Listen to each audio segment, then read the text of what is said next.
আসসালামু আলাইকুম সুপ্রিয় দর্শক, স্টার কুক অ্যান্ড ব্লগস পরিবারের পক্ষ থেকে সবাইকে স্বাগত জানিয়ে নতুন আরেকটি পর্ব শুরু করেছি। আমার আজকের পর্বে থাকছে কই মাছের তেল ঝোল। কিভাবে এটা রান্না করবো সেটা আপনাদের সাথে শেয়ার করছি। আশা করি আপনাদের কাছে ভালো লাগবে। যদি ভালো লাগে তাহলে একটা লাইক দিয়ে দেখাটা কন্টিনিউ করবেন।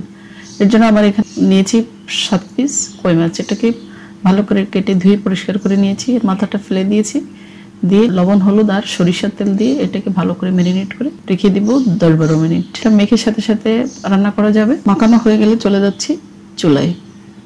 আর এখানে লাগবে আমার হাফ কাপ পেঁয়াজ, এটাকে আমি ব্লেন্ড করে ব্যবহার করব।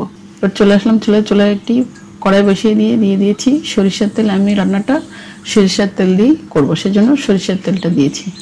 ভালো করে গরম হলে আমি তেলটা চারিদিকে ছড়িয়ে দিয়ে এক করে মাছটা দিয়ে ভেজে উঠাবো। আমি এটাকে হাইটে রেখে ভেজে নিব। খুব বেশি কড়া করে ভাজা যাবে না, কই মাছ যেহেতু শক্ত, বেশি কড়া করে ভাজলে ভালো লাগবে না। হালকা একটু রং ধারণ করলে হাইটে রেখে এটাকে ভেজে উঠাচ্ছি। এবার একে একে সব মাছগুলোকে ভেজে উঠিয়ে নেব। হয়ে গেছে আমার সবগুলো মাছ ফ্রাই করা, দেখতে পাচ্ছেন।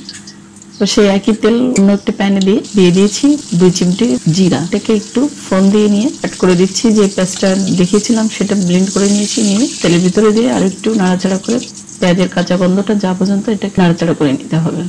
হয়ে গেছে দেখতে পাচ্ছেন। এবার দিয়ে দিয়েছি 1 চা চামচ রসুন বাটা আর হাফ চা চামচ আদা বাটা দিয়ে আবার একটু নেড়ে চেড়ে আদা রসুনের গন্ধটা যখন চলে যাবে ততক্ষণ এটাকে ভাজতে হবে। আমার এখানে মনে হয়েছে তেলটা একটু কম আছে, সেক্ষেত্রে তেলটা আর একটু অ্যাড করে দিয়েছি।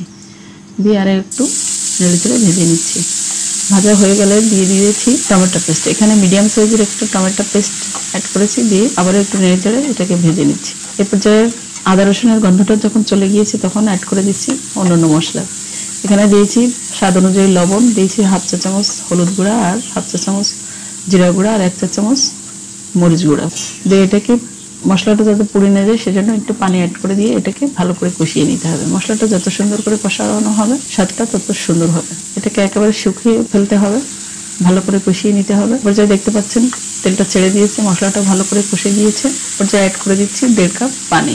পানিটা অ্যাড করে দিয়ে যখন ফুটে উঠবে তখন দিতে হবে যে ভাজি করে রাখা আগে থেকে মাছগুলো দিয়ে দিতে হবে। পানিটা ফুটে উঠছে, এবার ভাজি করা মাছটা দিয়ে দিচ্ছি। দেওয়ার পরে একটু ভালো করে মিশিয়ে দিয়ে এবার উল্টে পাল্টে এটাকে রান্না করে নিব।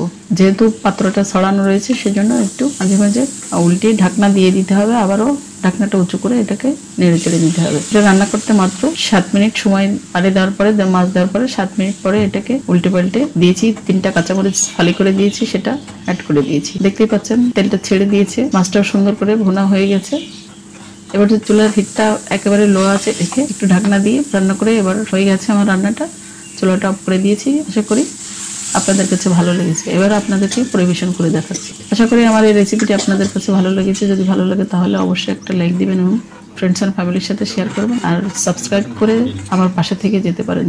যদি খুব বেশি ভালো লাগে তাহলে আমার চ্যানেলটি সাবস্ক্রাইব করে আমার চ্যানেলের সাথে থাকতে পারেন। ধন্যবাদ সবাইকে। আবারও দেখা হবে নতুন কোনো রেসিপিতে। সে পর্যন্ত ভালো থাকবেন, সুস্থ থাকবেন, আমার জন্য দোয়া করবেন। আল্লাহ হাফিজ, আসসালামু আলাইকুম।